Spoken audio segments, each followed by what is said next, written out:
Le Parlement européen, cœur de la démocratie européenne. Une institution visée par des tentatives de corruption venant du monde entier. Cette affaire touche le cœur du pouvoir. Bien sûr que le Qatargate fait vaciller l'institution. Le Parlement européen n'a jamais connu de plus grand scandale. Le scandale a un visage, celui d'Eva Kaili, vice-présidente du Parlement européen, jusqu'au jour de son incarcération. C'était choquant parce que je ne comprenais rien. Je ne voulais pas craquer, mais ils ont tenté de me briser. Au centre de l'affaire, la cupidité et la corruption et d'énormes sommes en liquide. La surprise est venue des images très choquantes de liasses de billets, de valises et tout le reste. On se serait cru dans un film de gangster. L'accusation portée est gravissime. Des puissances étrangères achèteraient la politique européenne. Question simple, réponse simple. Avez-vous déjà accepté des pots de vin? Non, non, non. Non. Jamais. Jamais. Avez-vous déjà accepté des pots de vin? Jamais. Maison des citoyens ou maison de l'argent? L'avenir de l'Union européenne est sur la sellette. Et avec les prochaines élections qui arrivent, la question va forcément revenir sur le tapis.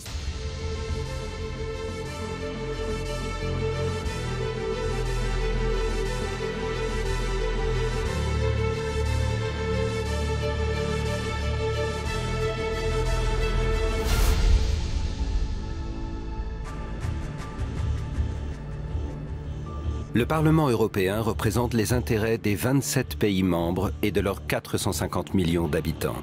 Il compte 8000 employés et 705 députés. Ces derniers votent des lois qui changent l'Europe et le monde. Leur pouvoir les rend vulnérables, notamment à la corruption par des régimes non européens qui disposent d'énormément d'argent. C'est ainsi que débute le Qatargate, le plus grand scandale de corruption de l'histoire de l'Union européenne.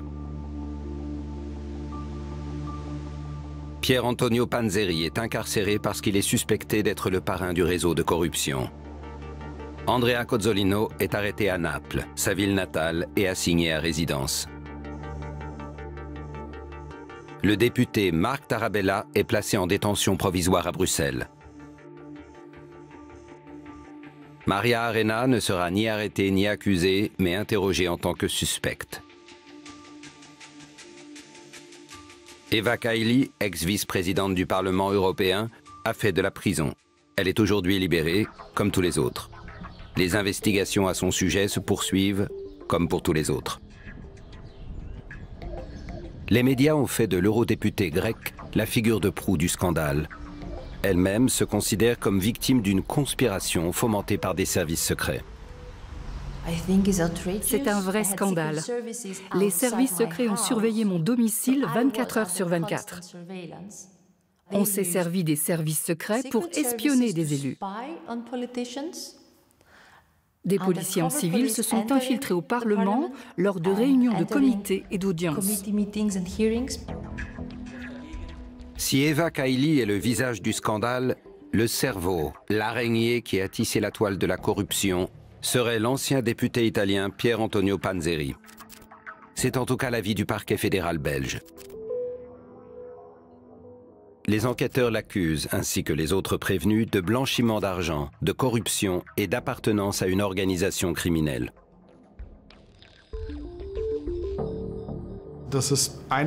Les trafics d'influence, les pots de vin, les versements d'argent, ça existe. Mais là, les choses se sont passées comme dans une série Netflix sur les barons de la drogue. Du jour au lendemain, tous les eurodéputés se sont retrouvés soupçonnés. Aux yeux de l'opinion publique, nous finissons tous par être considérés comme complices d'un système corrompu. C'est le pire qui puisse arriver. Depuis la révélation du scandale, l'Américain Nick Ayosa multiplie les heures supplémentaires. Il dirige le bureau bruxellois de l'organisation anticorruption Transparency International. Avant cela, il a été collaborateur de plusieurs eurodéputés pendant 6 ans. Il faisait lui-même partie du système, comme il décrit le milieu politique de l'Union européenne. Je n'ai pas été très surpris de voir des membres du Parlement européen se rendre coupables de délits ou même de corruption. En revanche, je suis étonné par l'ampleur des accusations. Au pire, nous avions vu à maintes reprises des affaires de fraude dans lesquelles des parlementaires avaient fait un usage illicite de leurs indemnités. Mais rien qui n'impliquait des pays tiers, des pots de vin et de la corruption. Des risques d'influence indue, des conflits d'intérêts, oui, mais jamais rien à cette échelle. Pour le Parlement européen, c'est une catastrophe. Une partie de l'opinion publique est d'ores et déjà convaincue qu'à Bruxelles, les décisions se prennent à huis clos. Il y a déjà des soupçons quant aux privilèges des députés et l'argent qu'ils perçoivent. Et voilà qu'une affaire de corruption vient s'ajouter à tout ça. C'est terrible pour la réputation de l'institution qui est pourtant essentielle à la démocratie européenne. Le Parlement européen a un site en Belgique et un en France. Un monstre bureaucratique qui coûte 2 milliards d'euros par an. Mais il abrite une communauté de représentants de 27 États qui cohabitent dans la paix et la stabilité. Ce qui ne va pas de soi sur un continent qui a surmonté dans la douleur les ravages politiques, économiques et moraux de 2 guerres mondiales. La présidente. Good afternoon, dear colleagues. Le Parlement européen veut être un exemple de démocratie. L'Europe continue d'être un projet porteur d'espoir. Il le faut. C'est là le rôle important que l'Europe peut jouer aujourd'hui dans le monde. C'est peut-être un cliché, mais l'Europe symbolise l'espoir. Et pour ce faire, elle se doit d'être exemplaire. Je suis un Européen très convaincu et je suis fan du Parlement européen en tant qu'institution. C'est justement pour cette raison que je trouve tellement important que nous nous engagions à respecter les règles, à effectuer des contrôles transparents, à éviter les malversations et la corruption. Le plus dangereux serait que le public finisse par se dire « ils sont tous corrompus ». La réputation du Parlement a été gravement entachée dans un climat de défiance permanent à l'égard de Bruxelles et de l'Union. Le Parlement a toujours été notre plus grand allié dans la lutte contre la corruption dans les 27 États membres. Mais lorsque nous avons demandé au Parlement d'appliquer les mêmes règles à son égard, il s'est révélé être notre plus grand adversaire. C'est un état d'esprit qui perdure depuis des années. Depuis les descentes de police et les arrestations dans les sphères du Parlement européen, le milieu politique bruxellois est en ébullition. Le scandale est appelé Qatargate, d'après le nom du plus riche des États impliqués. Depuis que l'affaire a été révélée en décembre 2022, les gros titres négatifs se succèdent à un rythme effréné. Car de nouveaux faits troublants ne cessent d'être révélés. Les informations proviennent de la justice et du Parlement européen lui-même, mais également de journalistes d'investigation qui, depuis des mois, analysent des documents fuités et interrogent des informateurs. En première ligne, le magazine en ligne Politico. Elisa Braun a été appelée de Paris à Bruxelles pour former avec Eddie Wax une équipe consacrée au Qatargate.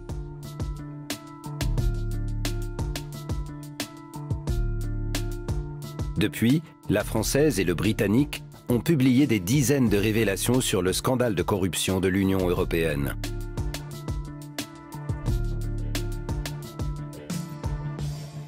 L'affaire est unique en son genre. Elle m'a permis d'explorer en profondeur le fonctionnement du Parlement et de découvrir l'influence que d'autres pays exerçaient sur lui. On se trouve devant un immense réseau. On finit par ressembler à un théoricien du complot avec nos post-it sur le mur et nos bouts de ficelle rouges qui relient les gens entre eux. On a le Parlement européen, le système judiciaire belge, le Qatar, le Maroc, Bruxelles. Tant de lieux et de recoins à explorer. C'est vraiment énorme. Là où on se sent moins seul, c'est quand on s'aperçoit que de nombreux acteurs du système judiciaire veulent aussi voir la vérité éclater. Ça nous aide beaucoup. L'homme au centre du Qatargate est Pier Antonio Panzeri. Cet ancien leader syndical des environs de 1000 ans est élu pour la première fois au Parlement européen en 2004. Il y restera 15 ans.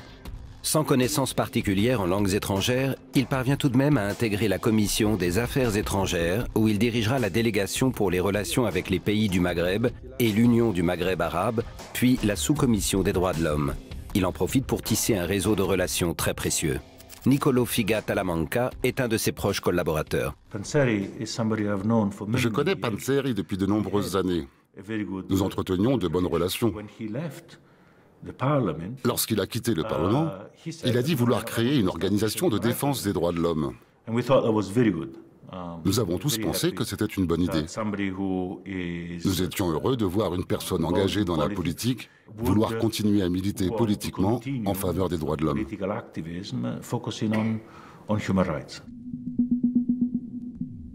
Niccolò Figa Talamanca aide son compatriote Panzeri à fonder cette ONG. Elle porte le nom de Fight Impunity, lutte contre l'impunité, c'est-à-dire contre le fait que, dans le monde entier, les crimes commis par des auteurs disposant de pouvoir et d'argent restent souvent impunis. Le nom choisi par Panzeri pour son organisation sonne aujourd'hui comme une plaisanterie. Actuellement, la justice se demande en effet si Fight Impunity n'était pas une organisation de blanchiment d'argent plutôt qu'une ONG d'utilité publique. Depuis le passage de la police, il ne reste à sa porte que les bandes adhésives de sa plaque.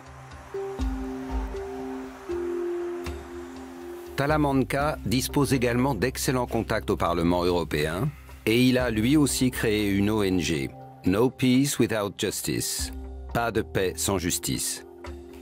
Celle-ci perçoit des fonds européens à grande échelle. Pour la seule année 2022, plus d'1 million d'euros devaient être ainsi recueillis.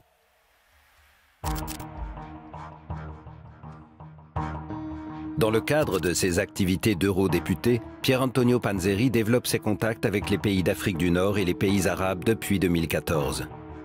Et ce, de manière très soutenue avec le Maroc. Les relations de Panzeri vont jusqu'au roi lui-même. Le Maroc, par sa position stratégique sur le détroit de Gibraltar, à portée de vue de l'Europe, est un pays clé dans la crise migratoire.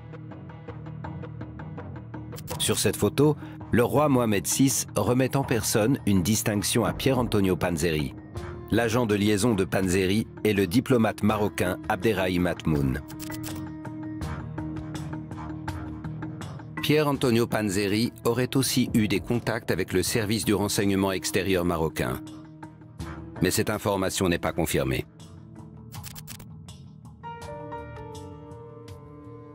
Ce qui est confirmé, en revanche, c'est que 5 organisations d'espionnage commencent alors à s'intéresser aux activités de Pier Antonio Panzeri et de son réseau bruxellois d'eurodéputés et à les placer sous surveillance.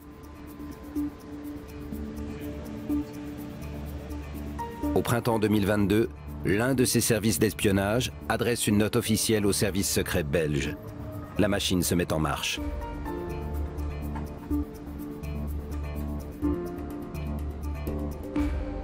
Le premier tuyau est venu d'un certain service de renseignement. Et nous savons que les services secrets belges avaient rédigé un rapport. C'est ce qui a permis de lancer l'enquête.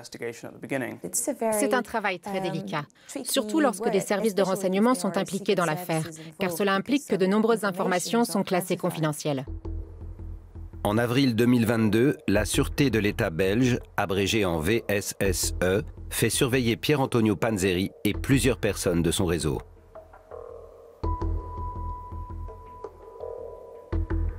L'objectif est de savoir pourquoi le gouvernement marocain s'intéresse à ce point à Panzeri et à ses proches. Avant même que Panzeri ne sache qu'il faisait l'objet d'une enquête, des agents avaient fouillé son appartement sans rien toucher. Ils y ont découvert 700 000 € en liquide, mais il n'était pas en leur pouvoir de saisir l'argent. Ils ont dû se contenter de transmettre l'affaire au procureur. À leur grande surprise, les agents secrets belges ne découvrent pas uniquement des affaires avec le Maroc, mais aussi des transactions présumées avec la Mauritanie et le Koweït.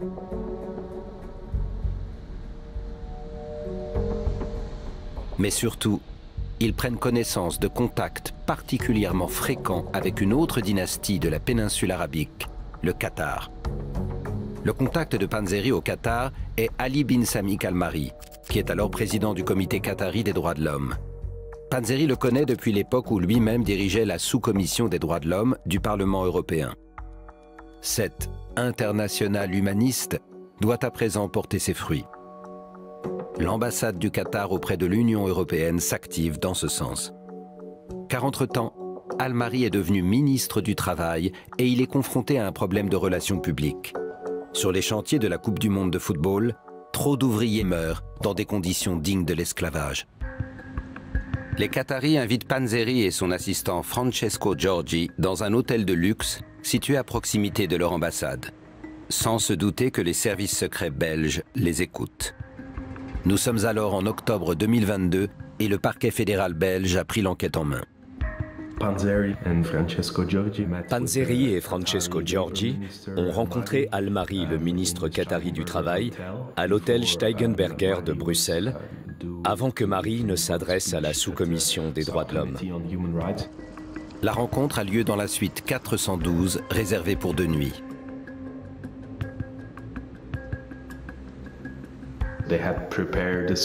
Il lui avait écrit son discours et dissertait sur les éventuelles réactions qu'il provoquerait. En fait, c'était une séance de répétition dans le but de préparer Al-Mahri à la réunion au Parlement européen. D'après les enquêteurs, le discours que Panzeri aurait rédigé et que son assistant aurait traduit semble avoir convaincu les Qataris. Quoi qu'il en soit, la vidéosurveillance de l'hôtel atteste que Panzeri et son assistant, Francesco Giorgi, ne repartent pas les mains vides. La police belge qui surveillait l'extérieur du bâtiment a constaté que les 2 hommes avaient un sac plus grand en sortant de l'hôtel. On peut donc les soupçonner d'avoir pris des pots de vin. Les Qataris leur auraient promis plus de 4 millions d'euros pour leur soutien en matière de relations publiques, selon les enquêteurs. J'ai beau avoir cogité dans tous les sens, je n'arrive pas à trouver une explication rationnelle à leurs gestes, ni à leur mode opératoire. Si vous voulez blanchir de l'argent, ce contre quoi lutte notre organisation, il existe des moyens plus simples que de remplir des valises avec des billets. Dans les confessions de Pier Antonio Panzeri, nous avons pu lire qu'il y avait eu des tentatives d'agir de manière soi-disant plus propre. Il semblerait qu'une partie de l'argent qui proviendrait du Qatar soit passée par des ONG, peut-être à leur insu. Des tentatives de professionnalisation de la corruption ont peut-être eu lieu. Mais les choses se sont clairement gâtées. L'opération de relations publiques du Qatar auprès de l'Union européenne est avant tout motivée par la prestigieuse Coupe du Monde de football et par le souci de dissimuler le nombre de morts sur les chantiers. Dans les mois qui précèdent la cérémonie d'ouverture, c'est la priorité de l'Émirat. Le Qatar admet que 4 à 500 ouvriers sont décédés par accident ou à cause de la chaleur. Pour Amnesty International, ce nombre se situe plutôt autour de 15 000. Mais le Qatar vise aussi la facilitation des visas pour ses citoyens, une évolution de son trafic aérien et une amélioration de ses relations avec les pays de l'UE. Depuis le début de la guerre en Ukraine et l'arrêt des pipelines russes, ceux-ci dépendent en partie du pétrole et du gaz qatari. Dans les années qui vont suivre, des milliards d'euros vont être versés au Qatar. Maria Arena succède à Pier Antonio Panzeri à la tête de la sous-commission des droits de l'homme du Parlement européen. Cette Belge aux racines siciliennes a fait carrière au Parti socialiste et a été ministre de la fonction publique et de l'intégration sociale. Elle siège au Parlement européen depuis 2014. Dans l'affaire de corruption, son rôle reste flou, ce qui l'a contraint à démissionner de la présidence de la sous-commission. Oui, je connais M. Panzeri, on a travaillé ensemble. Vous savez, Panzeri, il est depuis 15 ans au Parlement européen, donc on se connaît. On a travaillé sur la question des droits de l'homme parce qu'il était président de la Commission des droits de l'homme. Et voilà, c'est aussi quelqu'un que je connais, avec lequel j'ai travaillé beaucoup dans le passé. Et donc c'est une amitié professionnelle que j'ai eue avec Panzeri. Maria Arena a réussi à conserver son appartenance au groupe socialiste du Parlement. Malgré les opérations de police et malgré son amitié professionnelle avec Panzeri, le principal accusé du scandale de corruption.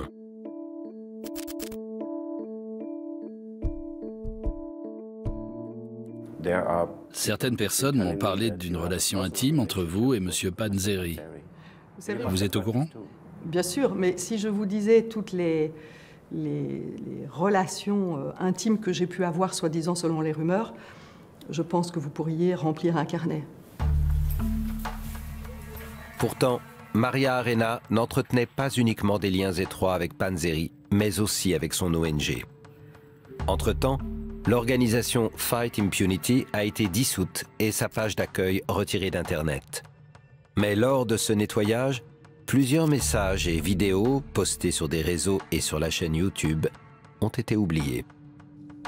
On peut y voir Maria Arena faire la publicité de l'ONG de Pier Antonio Panzeri.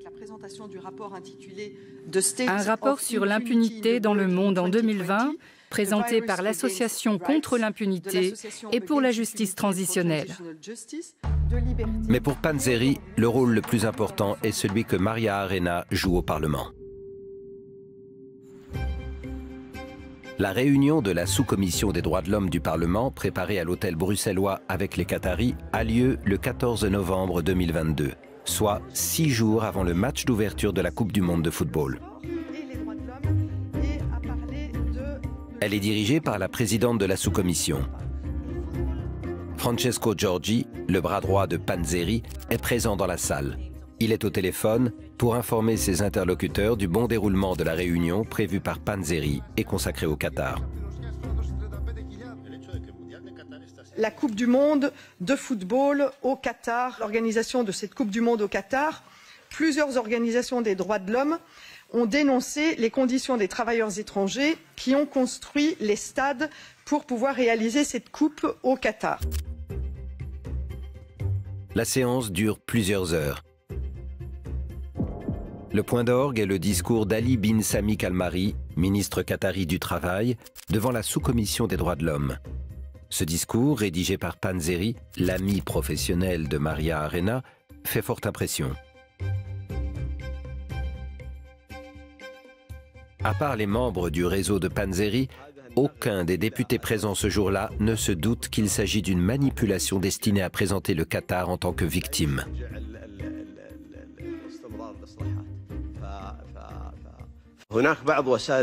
Certains médias ont présenté le Qatar et son équipe nationale comme des terroristes. Nous le déplorons vivement et dénonçons avec fermeté ce discours de haine et le racisme envers le Qatar et le peuple qatari.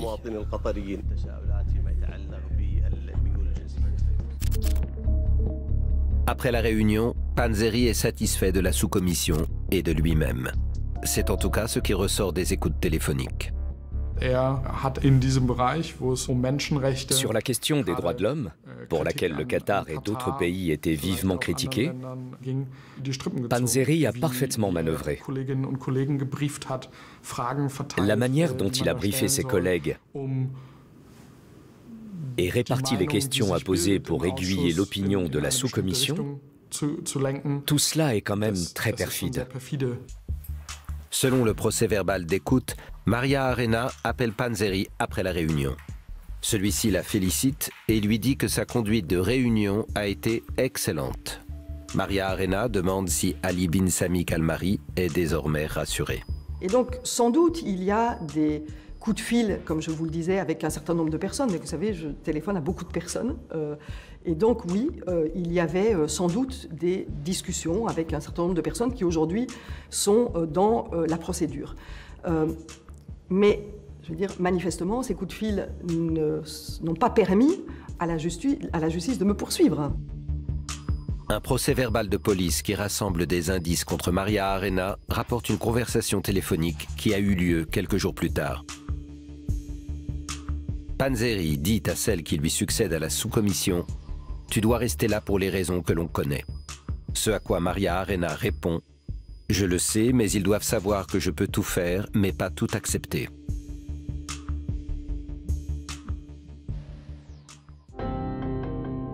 Avec Maria Arena, une autre eurodéputée joue un rôle important pour Panzeri, la vice-présidente du Parlement.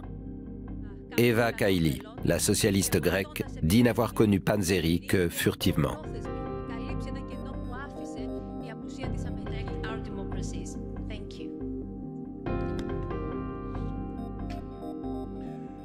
Comment décririez-vous la nature de vos relations avec M. Panzeri? Il ne parle qu'italien, et je ne parle ni italien ni français. Alors nos relations se résumaient à des ciao et des saluts. Le compagnon d'Eva Kaili, Francesco Giorgi, a pourtant été le bras droit de Panzeri jusqu'à l'éclatement du scandale.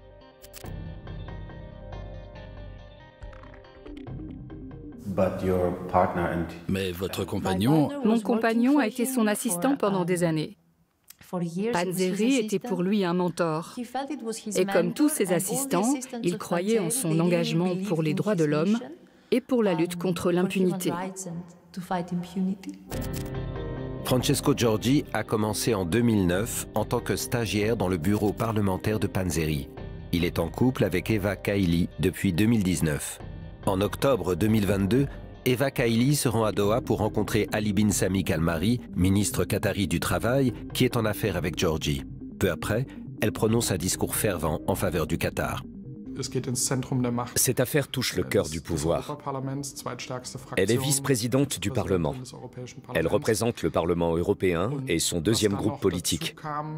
Et il y a eu ce discours grotesque qu'elle a fait peu après son retour de voyage.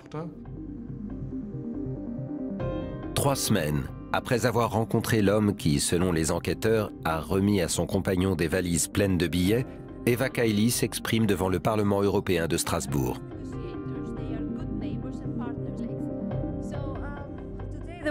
La Coupe du Monde au Qatar est la preuve que la diplomatie sportive peut réaliser une transformation historique d'un pays avec des réformes qui ont inspiré le monde arabe. L'OIT estime que le Qatar est à la pointe en matière de droit du travail, avec l'abolition de la kafala et l'introduction d'un salaire minimum. Quand certaines entreprises européennes refusent d'appliquer ces lois, le Qatar s'y est engagé de son plein gré. Les Qataris se sont ouverts au monde. Pourtant, certains ici persistent à vouloir les dénigrer et à accuser de corruption toute personne qui s'entretient avec eux. Tout le monde, évidemment, s'est interrogé sur le timing de son intervention. C'était juste au moment où débutait la Coupe du Monde de football au Qatar. Ah, ça c'est de la corruption, mais c'est pas de la corruption. La corruption, c'est qu'on achète votre vote pour que vous abusiez de votre position. À aucun moment, le dossier ne révèle qu'elle a pu prendre une position contraire à celle qui est la politique du Parlement ou de la Commission européenne. Oui, j'ai été payée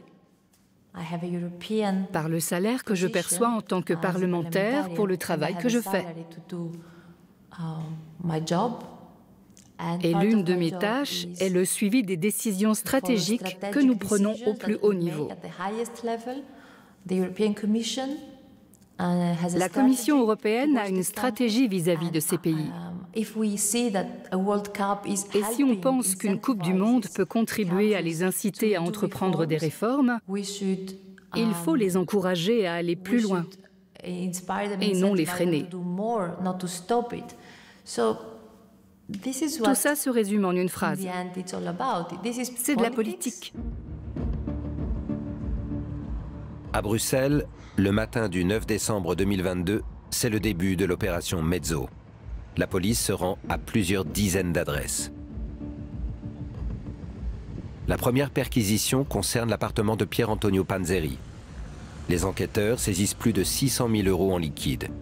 Panzeri est arrêté. Niccolò Figa Talamanca, membre de l'ONG de Panzeri, est également arrêté. Pour les députés Andrea Cozzolino et Marc Tarabella, la justice attend la levée de leur immunité. Au total, 1,5 million d'euros en liquide seront saisis ce matin-là. Le même matin, Francesco Giorgi, le bras droit de Panzeri, est arrêté alors qu'il est en train de faire des courses. Eva Kaili est seule dans l'appartement avec leur fille. Par les informations, elle apprend qu'une importante opération de police est en cours et elle s'inquiète. J'étais sous le choc parce que je ne comprenais rien. Je ne savais pas ce qui se passait. J'ai commencé à réfléchir et à faire le lien avec Panzeri. C'était affreux, à tous les niveaux. Et j'ai mis plusieurs jours à comprendre ce qui s'était passé. Un choc d'autant plus fort qu'à ce moment-là, d'importantes sommes d'argent liquide se trouvent toujours dans l'appartement qu'elle partage avec Giorgi. J'ai découvert un sac que je n'avais jamais vu auparavant et qui contenait les paiements de Panzeri. Je tenais à le rendre à Panzeri parce que je ne savais pas de quoi il s'agissait. Je savais juste que le sac n'appartenait pas à ma famille. J'ai voulu joindre Panzeri, mais aussi Maria Arena, sa meilleure amie. Enfin, toute personne qui pouvait avoir son adresse pour lui rendre son sac. Je ne voulais pas de ça chez moi. Ça me dérangeait de l'avoir sans savoir ce que c'était. J'ai donc voulu le rendre à Panzeri parce que ça me semblait la bonne chose à faire. Ce matin-là, le père d'Eva Kaili, Alexandros, n'est pas loin. Il est venu de Grèce pour rendre visite à sa fille. Téléphoné à son père, elle a demandé à venir le chercher, et elle a dit, tu le remballes chez Panzeri. Je ne veux pas de ça de chez moi. Et c'est simple comme explication, c'est peut-être risible, c'est peut-être étonnant de se dire comment ça se faisait que dans le coffre, elle ne savait pas ce que c'était, où se trouvait cet argent. Parce que c'était pas son coffre. J'en ai parlé à mon père. Il m'a dit qu'il déposerait le sac de Panzeri à l'hôtel pour que ce dernier puisse le récupérer. Ça m'a semblé être une bonne idée. Ce que ni Eva Kaili ni son père ne savent, c'est qu'un agent des services secrets est posté devant l'appartement. À 12h46, celui-ci observe qu'Alexandros Kailis tire une valise à roulettes qui, selon le rapport de cet agent, semble particulièrement remplie.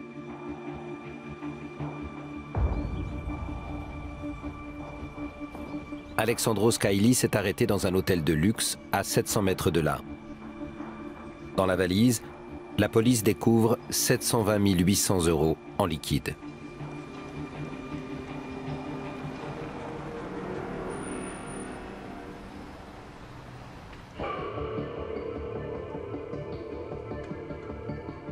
La police se rend aussitôt à l'appartement commun d'Eva Kaili et de Francesco Giorgi.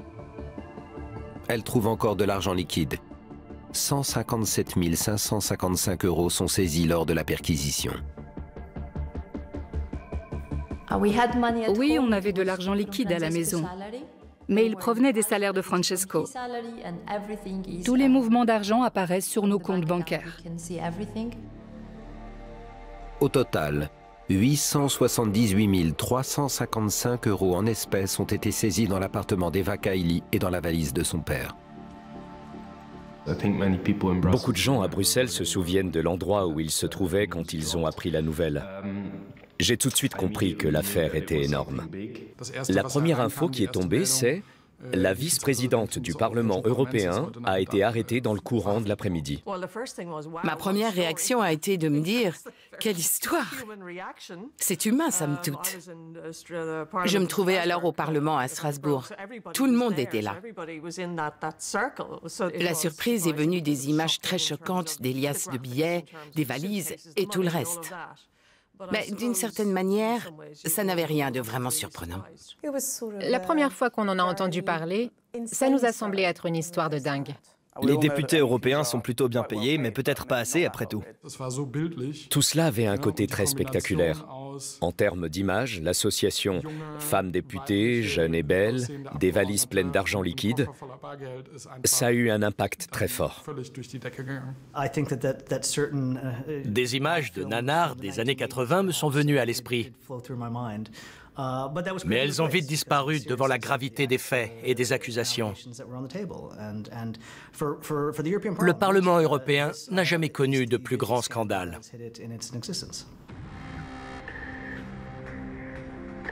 Après son arrestation, Eva Kaili est placée en garde à vue avant d'être incarcérée à la prison de Haren, dans la banlieue de Bruxelles.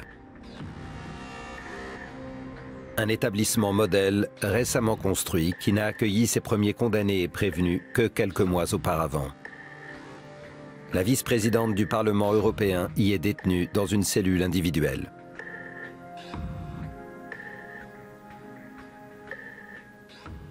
Je qualifierais l'expérience de cauchemardesque.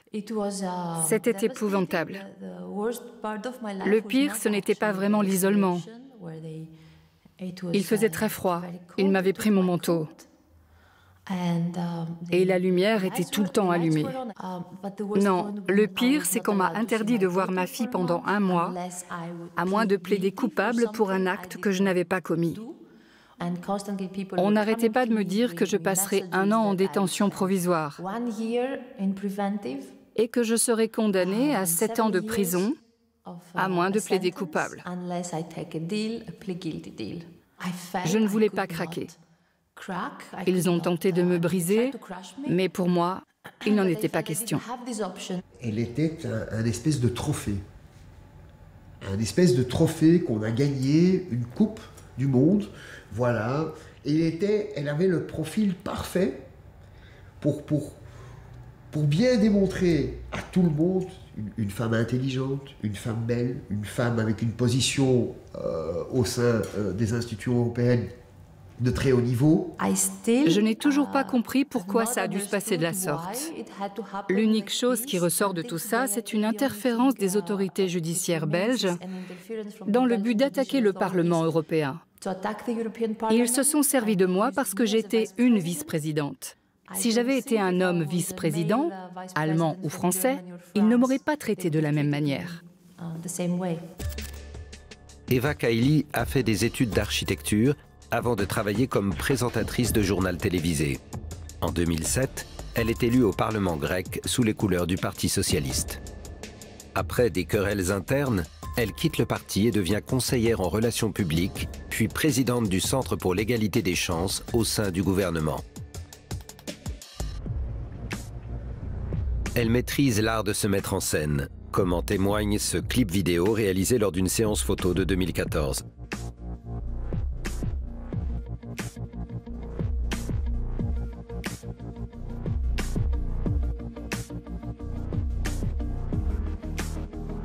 La même année, elle est élue pour la première fois au Parlement européen.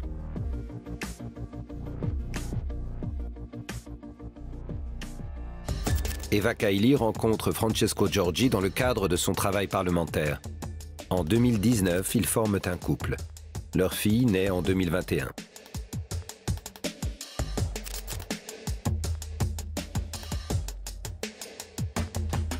Dans l'affaire de corruption, elle considère qu'elle n'est pas coupable, mais victime. Je ne crois pas qu'on ait voulu s'attaquer à ma personne, mais à ma fonction.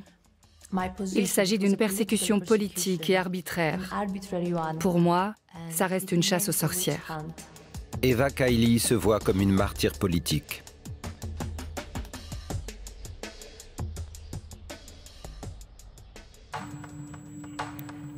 Même son de cloche chez Maria Arena. Malgré sa proximité avec Pier Antonio Panzeri et malgré de nombreux indices à charge, elle s'estime innocente et persécutée par les médias. La justice belge n'accuse pas Maria Arena. Elle n'a donc jamais été placée en détention. Mon nom a été quelque part dans je ne sais pas combien de dossiers il y a sur le processus d'instruction. Mais la justice ne me poursuit pas. Donc je pense que c'est important de le dire, de le rappeler, et je pense que si elle ne me poursuit pas, c'est qu'après les 10 mois de travail qu'elle réalise, c'est qu'elle sait que je n'ai rien à faire dans cette affaire. Le dossier de police qui réunit des indices compromettants pour Maria Arena retrace une conversation entre Pier Antonio Panzeri et Maria Arena.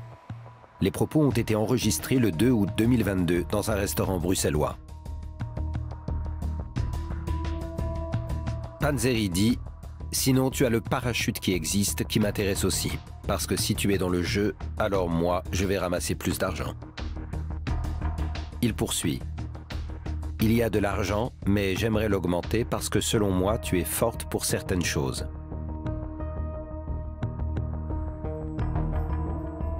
Maria Arena confirme la réalité de ces conversations. Mais les extraits, dit-elle, seraient sortis de leur contexte et pourraient donner lieu à des interprétations inexactes. Les passages cités n'auraient rien à voir avec des actes répréhensibles. Vous n'avez jamais accepté de pot de vin, d'argent ou toute autre faveur du Qatar ou du Maroc? Non, jamais, jamais. En fait, d'eux et de personne d'autre. D'eux et de personne d'autre. Le contraire. Et donc, jamais de ma vie, je n'aurais pu accepter une quelconque pression, mais même une pression. Je n'aurais jamais pu accepter. Maria Arena n'est pas mise en accusation. La justice n'explique pas pourquoi, mais il s'avérera finalement que Maria Arena est liée de façon surprenante à la famille de l'enquêteur en chef. À cette époque, le juge d'instruction chargé du dossier est un dénommé Michel Claise. Son fils et le fils de Maria Arena possèdent à Bruxelles une entreprise de distribution de cannabis légal. Je pense que ça n'a rien à voir avec cette affaire. J'ai 2 enfants. Et ils ont leur vie. Et je pense que M. Claes, je ne sais pas combien d'enfants M. Claes a, et ses enfants font leur vie. Quand je comprends que, il faut le dire, que le fils de M. Claes et le fils de Mme Arena sont des associés dans une société,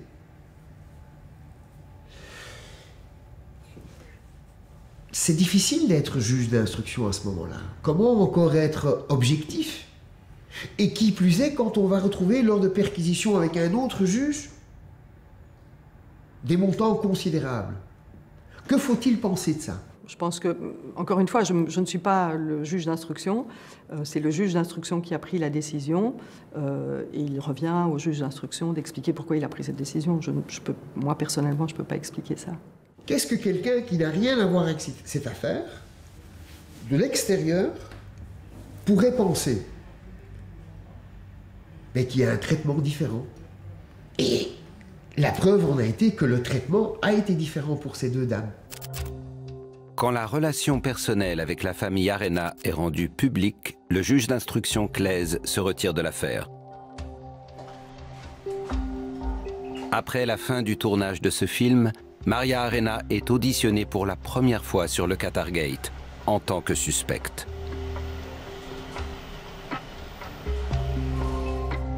Nicolo Figat-Talamanca, quant à lui, héberge Fight Impunity, l'ONG de Panzeri, dans les bureaux de sa propre organisation. C'est la raison pour laquelle la police se rend chez lui dès le premier jour de l'opération de police.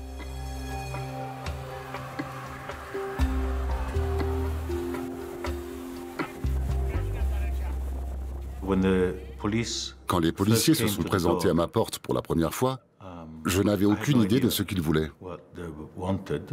Je n'avais jamais entendu parler du Qatar Gate. Pour moi, c'était une surprise totale, un choc. Ils ont fouillé la maison de bas en haut, à la recherche d'argent, mais on n'a pas d'argent chez nous.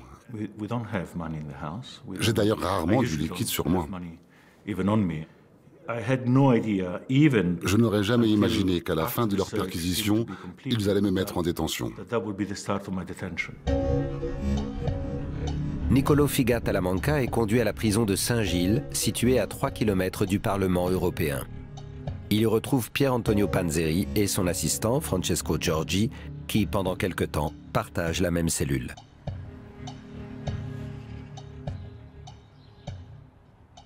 Je ne comprends toujours pas pourquoi je suis mêlé à cette histoire. Jusqu'à présent, aucune accusation n'a été portée contre moi pour le moindre acte que j'aurais commis. Vous n'avez jamais accepté de pot de vin. Qu'est-ce que je suis censé avoir fait? Je n'ai jamais été accusé d'avoir donné ou reçu de l'argent de qui que ce soit. Mais avez-vous déjà reçu de l'argent? Des pots de vin? Jamais. Sans compter que je ne suis pas un fonctionnaire.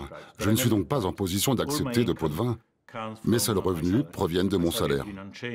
Il a un peu diminué, mais il est à peu près le même depuis 10 ou 15 ans. Mes comptes bancaires ne sont évidemment pas accessibles au public, mais ils le sont certainement aux enquêteurs. Le jour se lève sur le Parlement européen de Strasbourg. La plupart des sessions plénières ont lieu ici et non pas à Bruxelles. La double localisation des infrastructures est un cauchemar logistique et financier.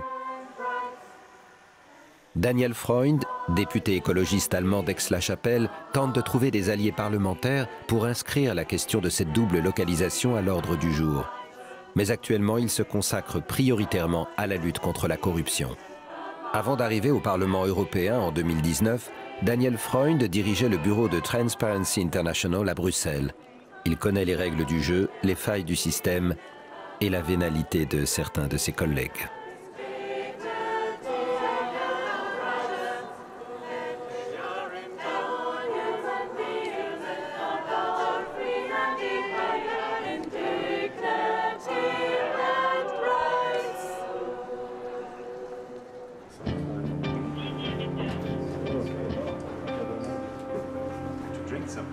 Aujourd'hui, Daniel Freund et l'un de ses assistants rencontrent Nicholas Lane, de la direction des affaires interinstitutionnelles, pour négocier l'introduction de contrôles indépendants concernant les règles éthiques. Quand je suis arrivé au Parlement, j'ai commencé par voir combien d'alliés nous pourrions trouver. Nous avons réuni 130 députés, tous très déterminés et issus de plusieurs groupes parlementaires. Je tenais beaucoup à ce qu'il y ait des conservateurs, des sociodémocrates et des libéraux. Ça permet de faire passer certaines choses, mais en fin de compte, avec 130 députés sur 705, nous restons une minorité. Après les arrestations et la découverte du Qatargate, la consternation des parlementaires est sincère et profonde.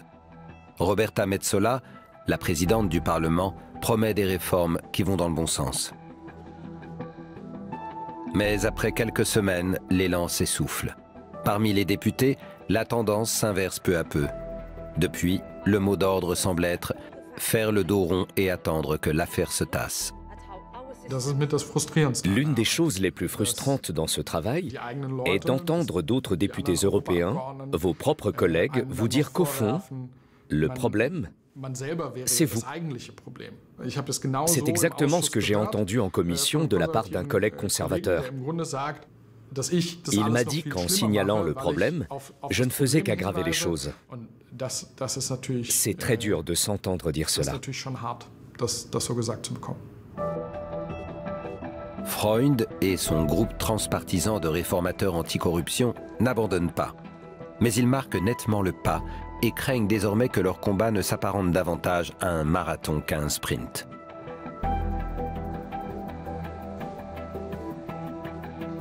En amont des élections européennes de juin 2024, la quasi-totalité des députés veulent éviter qu'une modification des règles n'attire l'attention de leurs électeurs sur un sujet aussi sordide que la corruption. Nous pouvons avoir les meilleures règles du monde, mais si nous ne les appliquons pas, elles ne servent à rien. Alors pourquoi les choses n'évoluent-elles pas? Parce que certains élus se disent que finalement, ce n'est pas si grave que ça. Mais aussi parce qu'eux-mêmes bénéficient de privilèges sur lesquels ils n'ont pas envie de faire la moindre restriction. Les députés européens peuvent-ils avoir d'autres emplois lucratifs en plus de leur mandat? Oui, et ils sont nombreux. Peuvent-ils occuper des fonctions de lobbyistes ou d'avocats dans des cabinets de conseil? Oui. Des réformes mettraient un terme à cette pratique, d'où leur réticence à perdre ces revenus supplémentaires. Elisa Braun et Eddie Wax, les deux journalistes d'investigation de Politico, font régulièrement la navette entre Bruxelles et Strasbourg. Le Parlement dispose d'un centre de presse où les journalistes peuvent travailler dans le calme. Elisa Braun et Eddie Wax souhaitent s'entretenir confidentiellement avec certains députés au sujet du Qatargate avant la fin de la session parlementaire. Je voudrais savoir qui sont les coordinateurs. Tu le connais? Oui. Et il prend son travail très au sérieux. Je sais que je m'y prends un peu tard, mais ça pourrait se faire hors micro. Mais oui. Ma collègue est d'accord. S'il pouvait m'accorder 5 petites minutes. Elle ne sera pas en retard comme moi la dernière fois. J'ai un train à 17h alors. Super. Merci.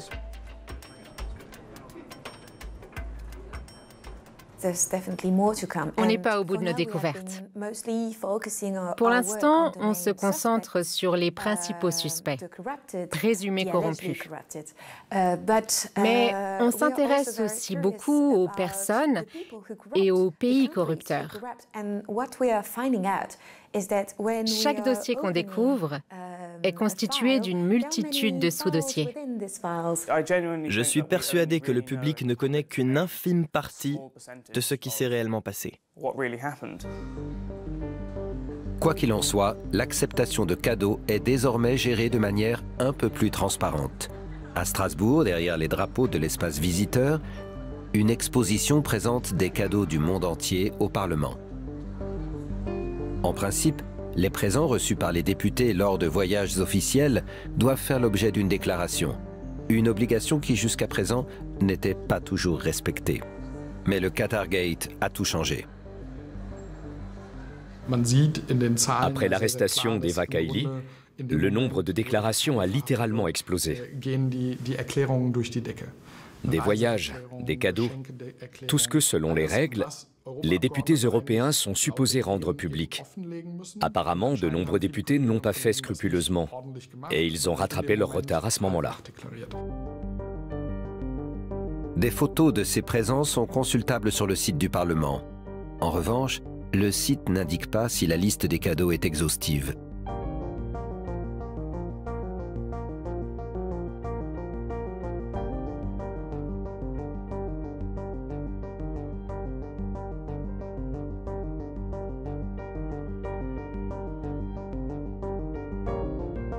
Roberta Metsola, la présidente du Parlement, a précipitamment déclaré 125 cadeaux alors que le délai de déclaration était expiré. Il se serait agi d'une erreur d'une de ses assistantes.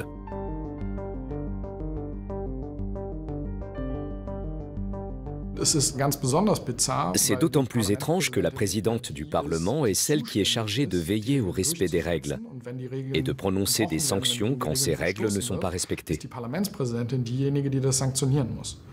C'est un des problèmes les plus graves. Pourquoi le manquement aux règles n'entraîne-t-il jamais de sanctions?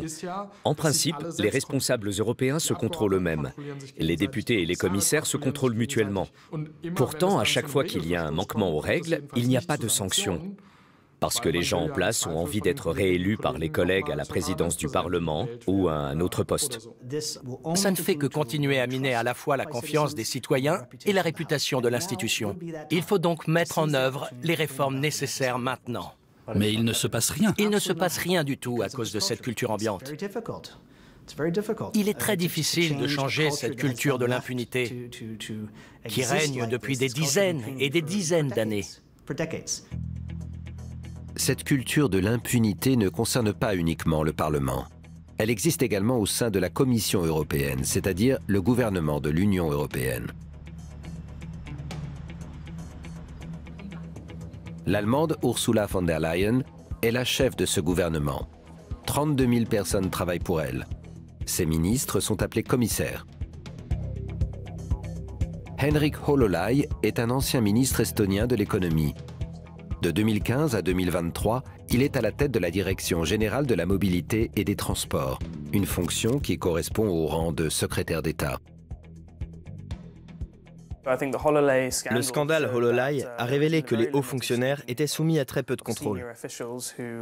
Ils travaillent pourtant au service de l'Union européenne. Si eux-mêmes peuvent certifier qu'ils ne se trouvent pas en position de conflit d'intérêts, c'est franchement absurde. À son arrivée en fonction en 2015, Henrik HoloLye est chargé de négocier un accord sur le transport aérien entre l'UE et l'Émirat du Qatar. Le contrat sera signé 6 ans plus tard. Jusqu'alors, Qatar Airways ne pouvait desservir qu'un nombre limité d'aéroports européens. Pour l'Allemagne, le nombre de vols hebdomadaires était limité à 35 et uniquement à destination de 3 aéroports. L'accord négocié par Henrik HoloLye a changé la donne. Le projet d'accord global de transport aérien garantit à la compagnie nationale Qatar Airways un accès progressif à l'Europe. À partir de l'hiver 2024-2025, cet accès sera même illimité. L'Union européenne représente un marché attractif de 450 millions d'habitants et de plusieurs dizaines de hubs. Inversement, le marché qatari ne représente que 3 millions d'habitants et un seul et unique aéroport international. Il n'est donc pas surprenant que les transporteurs européens et les syndicats soient vent debout contre un marché aussi inéquitable. Sebastian Reuth est secrétaire général de l'association des pilotes allemands Cockpit. Celle-ci avait mis en garde contre ce marché avec le Qatar, en vain. Ce que cet accord rend possible dans le domaine du transport aérien est une catastrophe pour l'Europe et pour l'emploi. Avec nos collègues européens, nous avons suivi l'élaboration de cet accord. Et plus les choses avançaient, plus nous nous demandions pourquoi elles avançaient dans ce sens. L'intérêt de l'Europe est de disposer d'un transport aérien qui nous relie au monde depuis l'Europe. La Commission a développé un accord qui produit exactement le contraire. Il augmente notre dépendance vis-à-vis du transport aérien étranger. Nous allons perdre des routes aériennes qui sont aujourd'hui exploitées depuis l'Europe et qui, à l'avenir, passeront par la péninsule arabique. Avec le personnel navigant, les équipages et les employés au sol, ce sont au moins 250 emplois par avion qui disparaissent. Comment peut-on faire une chose pareille? Henrik HoloLye, l'homme le plus à même de répondre à cette question, a refusé notre demande d'interview. Après le scandale de corruption, il s'est avéré que HoloLye avait effectué au moins 9 voyages de Bruxelles à Doha et retour en classe affaires sur Qatar Airways et qu'il avait été accueilli fastueusement dans des hôtels de luxe. Le tout aux frais du Qatar et sans rien déclarer à la Commission. C'est pourquoi je suis très heureux d'être ici à Doha, parmi nos amis qataris, pour lesquels j'ai beaucoup de respect et d'admiration. Au moment de la révélation du Qatargate, la Commission annonce publiquement l'arrêt du processus de ratification. Mais c'est une annonce en trompe-l'œil. Car ce que la Commission ne dit pas, c'est que l'accord est appliqué depuis longtemps, même sans ratification. Ça sent la magouille à plein nez. Les associations professionnelles, les syndicats, les entreprises, tout le monde a dit que cet accord était préjudiciable au transport aérien européen. Et pourtant, il est appliqué.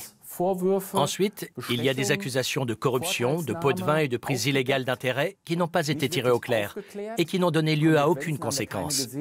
Et l'accord continue à être appliqué. Je ne sais pas si vous vous rendez compte. Même une suspension provisoire de l'accord n'a pas été possible. Le temps de faire la lumière sur les accusations, de vérifier que les choses se sont déroulées correctement pour voir si cet accord peut être maintenu. Non, il continue à être appliqué.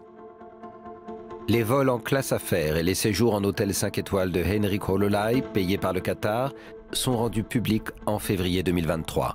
Dans la foulée, la Commission européenne vérifie les décomptes et les déclarations de son directeur général. Elle constate officiellement que les voyages offerts n'ont certes pas été justifiés, mais que Henrik HoloLye n'a pas enfreint les règles européennes. Il a attesté lui-même qu'il n'y avait eu aucun conflit d'intérêts. Par conséquent, tout va pour le mieux. En fait, pour moi, quand on se fait offrir des vols en classe affaires et 10 jours de vacances luxueuses dans un palace au Qatar, Ça ressemble quand même beaucoup à de la corruption. Mais il n'a pas enfreint la moindre règle en agissant de la sorte. C'est bien là le problème. Il a décidé lui-même qu'il n'y avait pas de conflit d'intérêts, alors que son service, la Direction générale des transports, était impliqué au moment où était négocié un accord aérien favorable au Qatar. Il y a donc clairement un conflit d'intérêts. C'est n'importe quoi. En gros, on peut se dire, est-ce que je peux m'autoriser un voyage de luxe au Qatar? Oui, je m'autorise moi-même à le faire, et personne d'autre ne vient contrôler quoi que ce soit. Officiellement, Henrik Hololai n'a rien fait de mal. Il ne sera donc pas sanctionné. Monsieur Hololai a été changé d'affectation, mais les conséquences pour lui ont été relativement indolores. Il garde la même rémunération, il a simplement été transféré à un autre poste.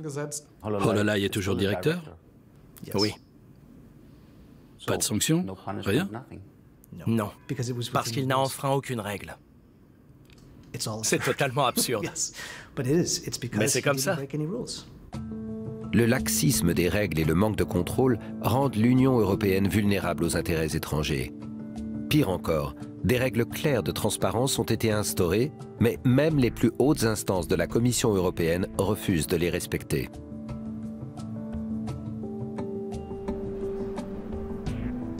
La présidente de la Commission est au centre d'une procédure judiciaire.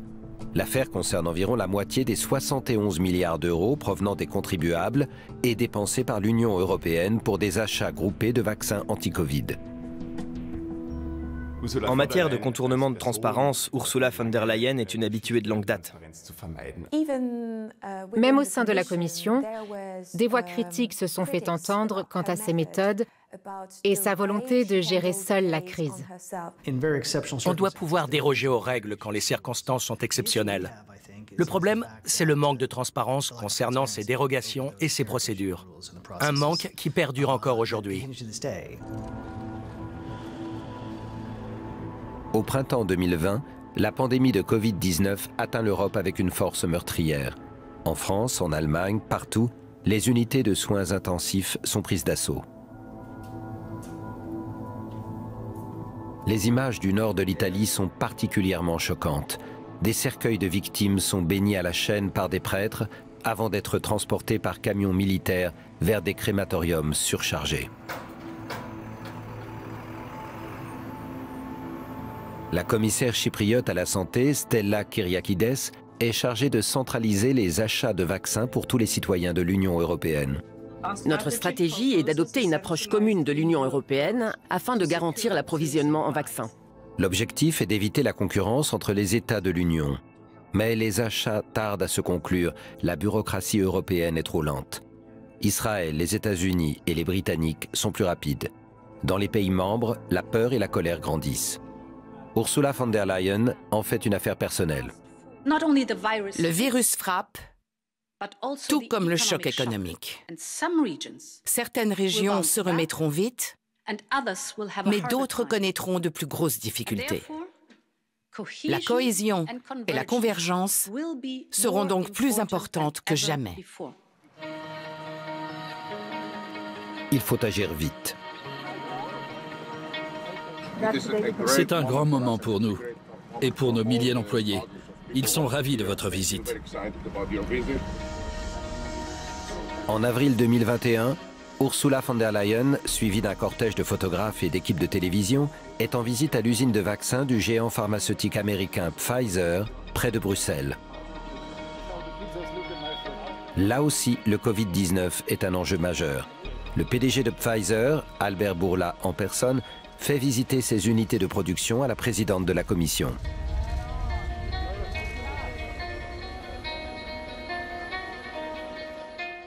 Merci beaucoup, Dr Bourla, cher Albert.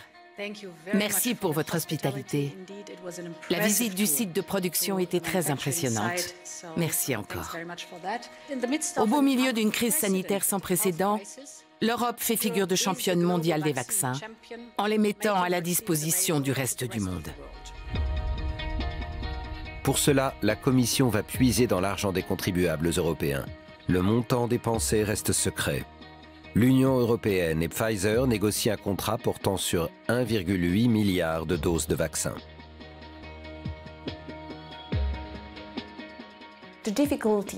La difficulté avec le contrat Pfizer, ou Pfizergate comme on l'appelle, est le suivant. Comment faire la différence entre influence et corruption? C'est là le problème. Rappelez-vous, on était au plus fort de la pandémie. Tous les pays du monde se disputaient les doses de vaccins. On mettait une énorme pression sur les politiques pour qu'ils obtiennent ces doses. Nous voulions impérativement ces vaccins. Et dans cette situation, dépenser quelques milliards d'euros de plus ou de moins n'avait pas beaucoup d'importance. Durant ces mois de tourmente, la Commission a sans doute adopté le même point de vue. En Autriche, un journaliste d'investigation viennois s'est spécialisé dans l'analyse des documents de l'Union européenne. Il a étudié de près les dispositions de l'accord spectaculaire entre l'Union européenne et Pfizer. Alexander Fanta demande une copie du contrat négocié par Ursula von der Leyen pour les 1,8 milliard de doses de vaccins et il finit par la recevoir. Mais avant que le texte ne soit rendu public, la plupart des passages importants ont été caviardés. Notamment le paragraphe sur le prix payé par l'Union européenne. Ce prix, les experts l'estiment à environ 20 € par dose, ce qui représenterait 36 milliards d'euros. Par rapport à ces vaccins, il est très probable qu'Ursula von der Leyen ait tout simplement proposé de payer quelques euros supplémentaires par dose. C'est-à-dire qu'au total, elle a dépensé quelques milliards de plus aux frais des contribuables européens. Et elle a sans doute dû veiller à ce que les conditions du contrat soient assez avantageuses pour Pfizer. On peut se demander si cet achat n'a pas été fait sous le coup de la panique. Si tel est le cas, le visage d'Ursula von der Leyen n'en laisse rien paraître.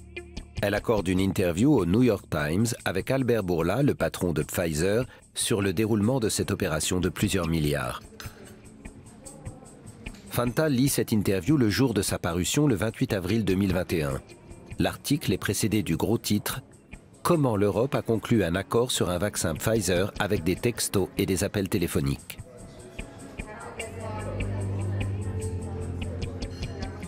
J'ai lu ce titre du New York Times qui parle de messages SMS. En principe, quand je fais des demandes d'informations, c'est pour voir s'il y a quelque chose à découvrir. Là, je savais qu'il y avait quelque chose.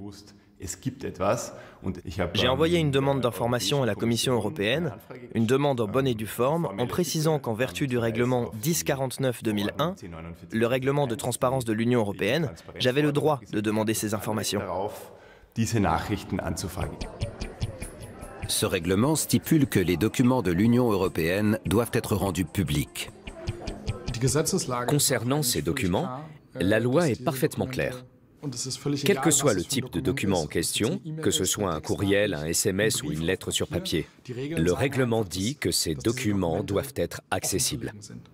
Après quelques semaines, j'ai reçu une réponse. Nous avons vérifié et nous n'avons rien qui corresponde à votre demande. Je trouvais cette formulation un peu vague et je me suis demandé si ça voulait dire que ces SMS n'existent pas ou qu'ils ne veulent pas me les donner. Je n'ai pas compris. Alexander Fanta insiste, mais rien n'y fait. Il n'obtient pas de réponse. Je me suis heurté à un mur et j'ai voulu en avoir le cœur net. J'ai adressé une plainte à la médiatrice européenne, Madame Emily O'Reilly, en lui décrivant dans le détail ce qui s'était passé. Le bureau de la médiatrice européenne n'est qu'à 400 mètres de celui d'Ursula von der Leyen. Mais dans l'affaire des SMS de Pfizer, cette distance est infranchissable. Pour Emily O'Reilly, la Commission a effectivement commis une faute, mais les règles de l'Union européenne l'autorisent à passer outre. En fait, on a complètement ignoré nos demandes. On ne nous avait jamais refusé de documents pour les besoins d'une enquête. Après, on peut discuter s'il est pertinent de les rendre publics ou non. Mais dans ce cas précis, on n'a même pas voulu admettre l'existence de ces documents. C'est comme ça qu'on s'est retrouvés au point mort. Vous savez, je fais mon travail et après, C'est à la Commission et aux autres institutions de faire le leur.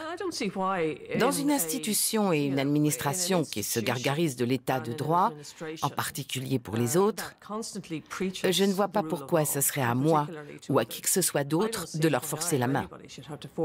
Ces personnes devraient agir correctement de leur propre chef, parce que c'est leur obligation morale et juridique. Mais ce n'est pas le cas. Pardon ? Ces personnes n'ont pas fait leur travail, dans ce cas en particulier. Oui. Et alors ? Eh bien, ce n'est pas frustrant? C'est leur problème et leur responsabilité. Pour moi, ce n'est pas juste mal. Ce n'est pas à moi qu'il faut vous adresser, mais à la Commission. Vous avez parlé à la présidente von der Leyen? Elle refuse toute interview. Eh bien voilà. Sollicitée une seconde fois, Ursula von der Leyen fait savoir que ses services ont informé la médiatrice européenne qu'ils n'ont trouvé aucun document qui aurait dû être archivé conformément à la réglementation.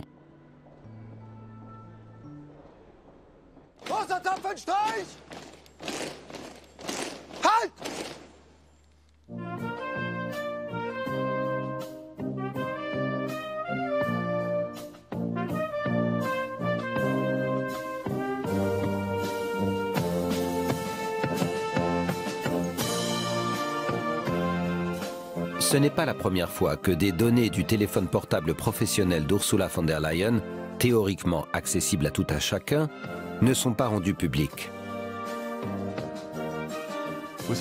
Ursula von der Leyen a un long passé de dissimulation de documents importants, de preuves. Il faut le dire clairement, quand elle était ministre de la Défense, en Allemagne, elle a préparé plusieurs gros contrats d'armement en faisant appel à des sociétés de conseil. Et elle communiquait par SMS. Déjà à l'époque, il y avait eu le même problème. Une commission d'enquête du Parlement allemand lui avait demandé l'accès à son téléphone portable professionnel et à ses textos. Et là, un chauffeur était venu récupérer ce téléphone portable et l'avait apporté au ministère pour un effacement de sécurité. Alexander Fanta ne renonce pas. Il écrit à la rédaction bruxelloise du New York Times pour expliquer l'importance de l'interview et l'attitude de blocage d'Ursula von der Leyen. Martina Stevis-Gritneff, chef de la rédaction bruxelloise, convainc sa hiérarchie de saisir la justice pour contraindre la Commission à respecter ses propres règles. Pourquoi n'avez-vous pas porté plainte vous-même? Je n'en avais pas les moyens. Je n'ai pas assez d'argent pour payer un avocat hors de prix qui pourrait plaider ça devant la justice européenne. On peut résumer les choses ainsi. Si la Commission ne veut pas rendre public un document, elle ne le fait tout simplement pas. Elle compte sur le fait que peu de personnes seront prêtes à saisir la justice pour y accéder. Parce que c'est laborieux, il faut du temps et de l'argent. La Commission table sur cette apathie et invoque un manque de ressources pour justifier de ne pas donner une réponse ou pour la faire traîner. Dans le cas d'une plainte, c'est la Cour de justice de l'Union européenne à Luxembourg qui est compétente.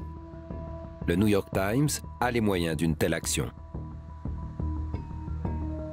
Les juges suprêmes européens devront dire si la Commission doit respecter ses propres règles ou si cette obligation s'applique uniquement aux États membres et aux citoyens. En politique, la condition sine qua non à la confiance est la transparence, à tous les niveaux.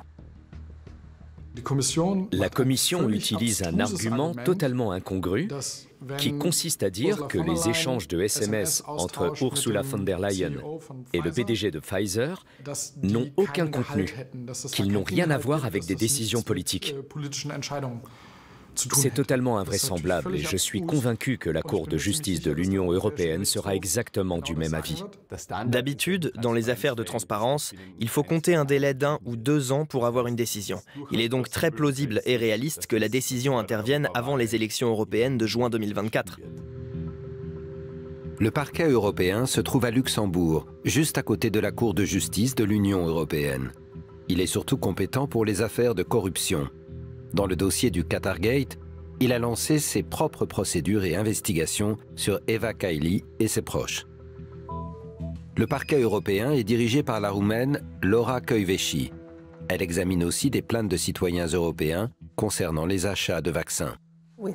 Nous avons reçu de nombreuses plaintes de citoyens de différents États membres Nous avons ouvert une enquête sur laquelle nous travaillons.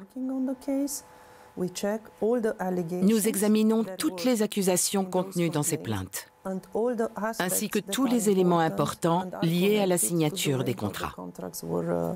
Ursula von der Leyen, présidente de la Commission européenne. Je n'aime pas faire de commentaires sur des hypothèses. Nous n'avons pour le moment aucun suspect dans cette affaire. Mais personne n'est au-dessus des lois. Personne n'est au-dessus des lois. Si une personne, avec ou sans immunité parlementaire, est impliquée dans l'affaire et a commis une infraction, nous mènerons notre enquête. Le parquet européen est un organisme indépendant. C'est notre manière de travailler qui garantit notre indépendance. Quelle que soit la personne qui fait l'objet d'une enquête, nous ferons notre travail.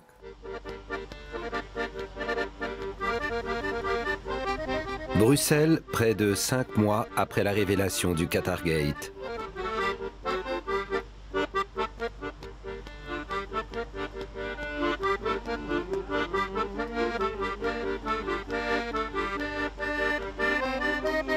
Les scandales qui éclaboussent la Commission sont davantage dus à un manque de transparence qu'à une réelle volonté criminelle. Mais en ce qui concerne le réseau Panzeri-Kaili, l'enquête du ministère public semble être arrivée à un tournant.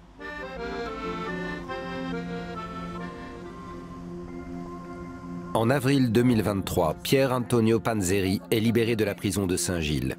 Il est placé en résidence surveillée avec obligation de porter un bracelet électronique. Panzeri a accepté le marché proposé par le ministère public. Il a fait des aveux complets sur les versements d'argent du Maroc et du Qatar et il a chargé ses complices. En échange, il a obtenu le statut de témoin principal avec la perspective d'une réduction de peine. Francesco Giorgi, l'assistant de Panzeri, a également été libéré, tout comme Niccolò Figa Talamanca.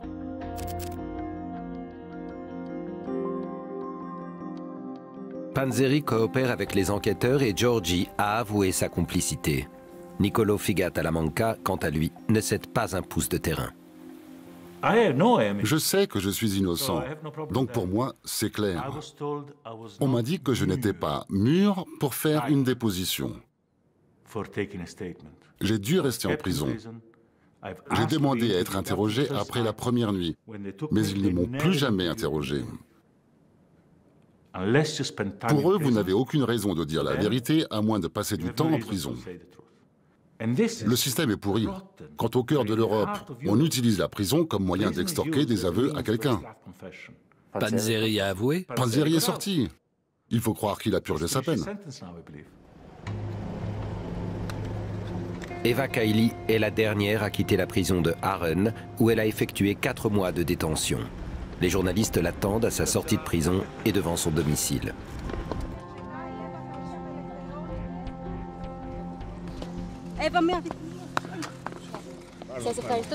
Merci beaucoup, mais ma fille m'attend. Mais le combat continue, avec toute la détermination de mes avocats.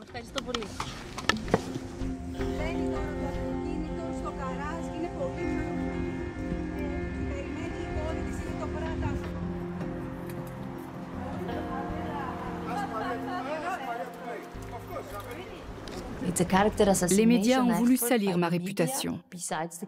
Mais au-delà de l'affaire, c'est aussi une tentative d'enfumage. Ma priorité pour le moment, c'est ma fille. Je veux qu'elle puisse se remettre de toutes ces épreuves. J'ai bien sûr l'intention de me défendre. Quelqu'un devra rendre des comptes pour tout ce que nous avons enduré. On écrit énormément de choses. Beaucoup de mensonges, beaucoup d'intox.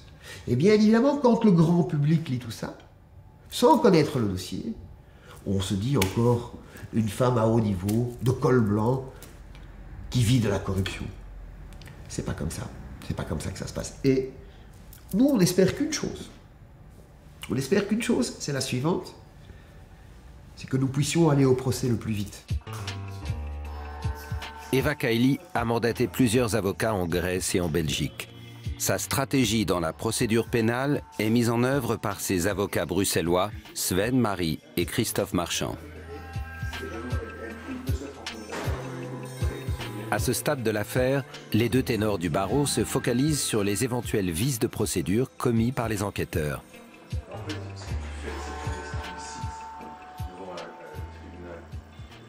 Les avocats de la défense ont élaboré leur stratégie autour d'un argument assez fort, à savoir l'immunité parlementaire. Que ça nous plaise ou non, elle a été instaurée pour protéger les députés des intrusions du pouvoir exécutif. C'est ce que j'appelle de la rétro-ingénierie. Ils ont tenté de monter quelque chose contre moi. Si ça s'est produit, c'est parce qu'ils ont empiété sur la politique. Il doit y avoir du respect entre le pouvoir judiciaire et la politique. On peut tout vérifier, mais les règles et les lois sont là pour être respectées. Avec leur nouvelle stratégie, les avocats d'Eva Kaili obtiennent un premier succès devant la Cour de cassation belge.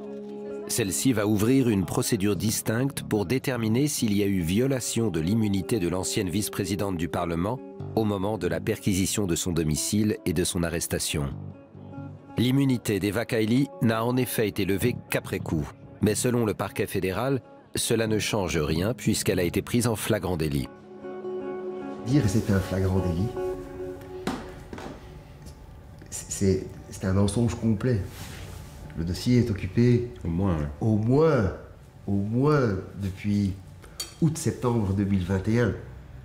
Dire que c'est un flagrant délit, c'est au fait le policier qui voit par hasard quelque chose, qui voit le voleur sortir du magasin en courant, ça c'est du flagrant délit.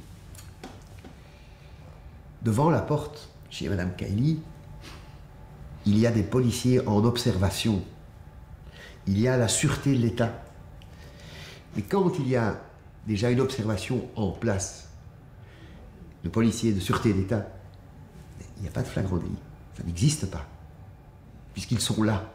Ils sont déjà dans l'enquête. Elle est visée. Elle est écoutée depuis des jours entiers. Donc, je vais dire que c'est un flagrant délit.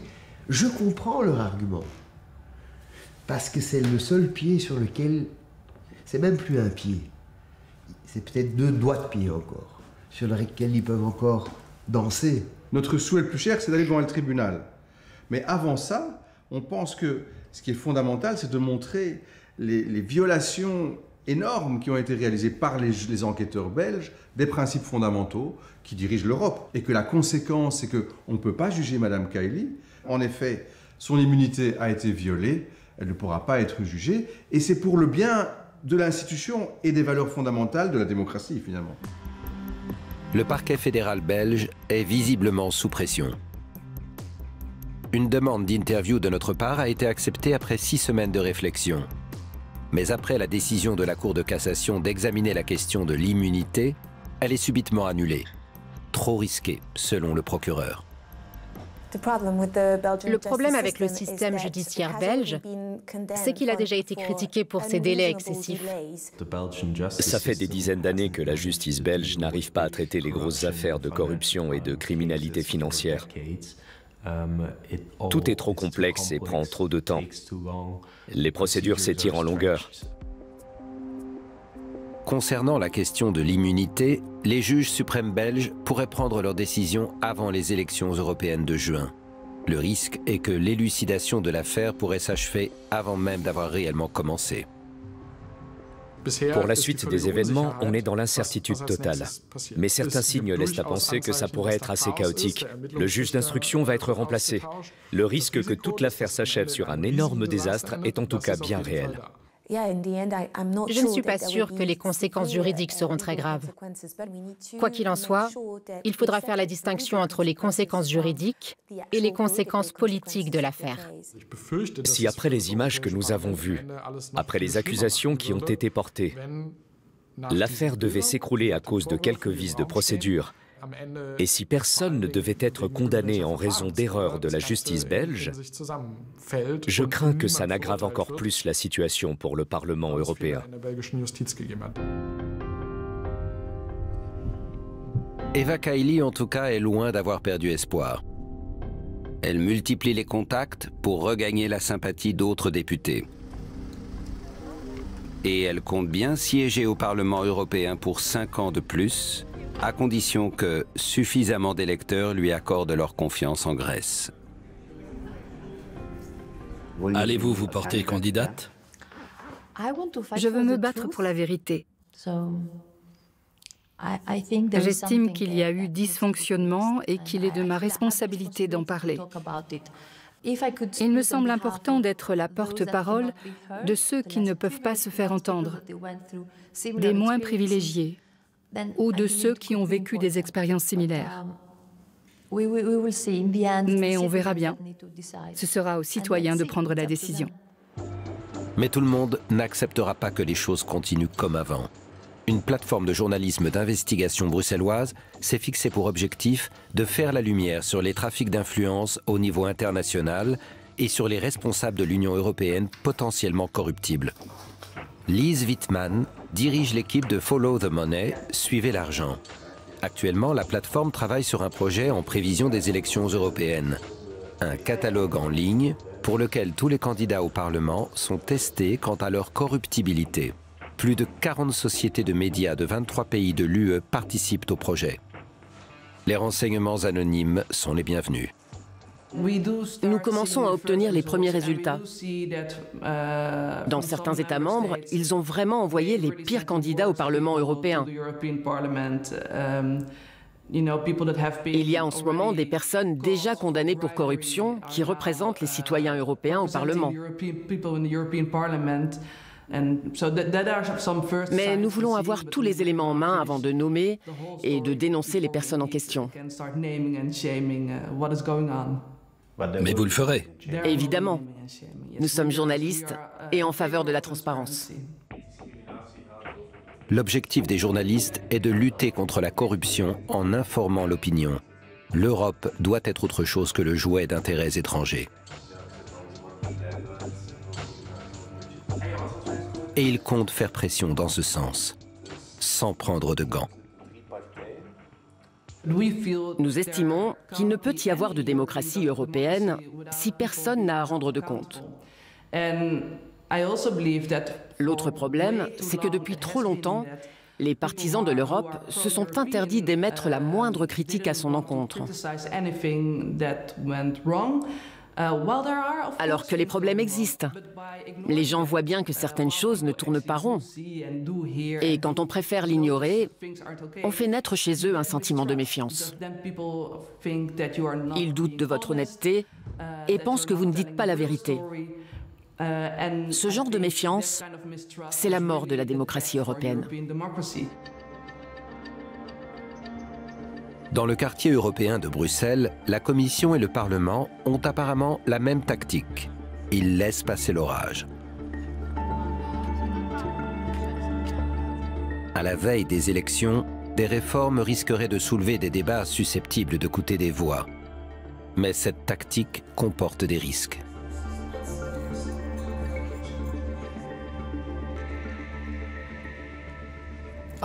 Bien sûr que le Qatargate fait vaciller l'institution.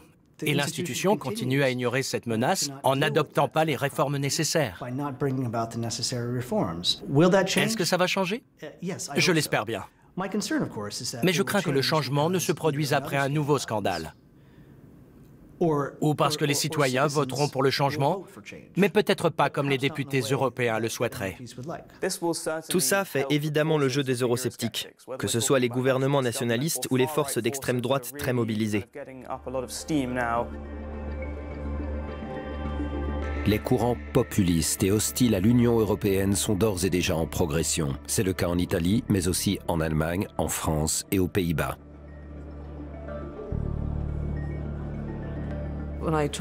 Quand j'adresse mes recommandations aux commissaires, je leur dis constamment qu'ils doivent voir un lien direct entre ce genre d'affaires, leur incapacité à les gérer et la montée du populisme et de l'euroscepticisme. S'ils décident de ne rien faire, ils ne pourront s'en prendre qu'à eux-mêmes. Face aux caméras, l'ambiance est détendue, voire enjouée.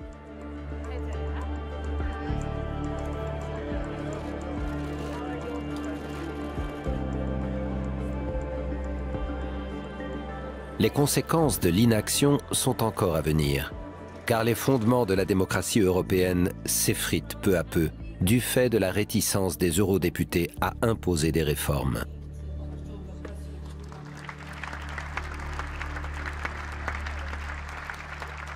J'ai un grand respect pour les institutions européennes. J'ai travaillé dans l'une d'entre elles. Mais je comprends la frustration des gens à leur égard. Les gens disent « ils sont corrompus, il faut supprimer le Parlement européen ». De Nigel Farage à Viktor Orban, ils sont tous à s'agiter et à exiger la suppression du Parlement. Pour moi, l'Union européenne est en train de se heurter à ses propres exigences. La transparence est toujours un combat.